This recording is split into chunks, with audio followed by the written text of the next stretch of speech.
वर्तमान आधुनिक जुगरे प्रायतः समस्त लोक ऑनलाइन पेमेंट व्यवहार करुछंती।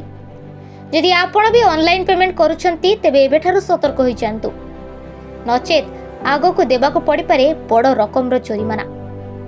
हाँ दर्शक बंधु, ऑनलाइन पेमेंट प्लेटफॉर्म गूगल पे लगाइबाकु जाउछि कन्वीनियंस चार्ज।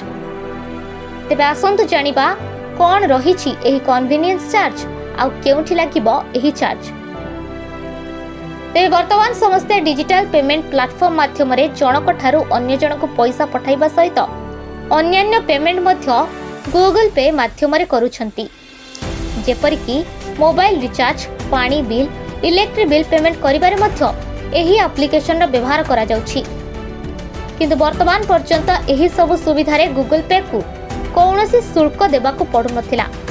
हेले अंतर्जातीय वित्तीय सेवा संस्था बा प्राइस वाटर हाउस कूपर्स अनुसार यूपीआई कारोबार प्रक्रिया रे अंशीदार मानकु 0.25% खर्च करिबाकू पड़िबो।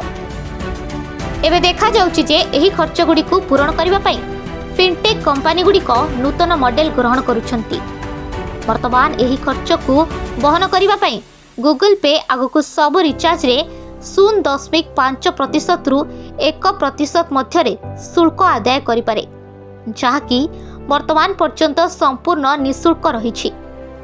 तेबे देखिबा को बाकी रहिला सरकार एही प्रसंग रे निजर आभिमुख्य कोन रखुछंती। ओडिशा जर्नल आपणक खबर आपणक स्वर। आम सह जोड़ी रहिबा पई आम चैनल को लाइक शेयर सब्सक्राइब करंतु।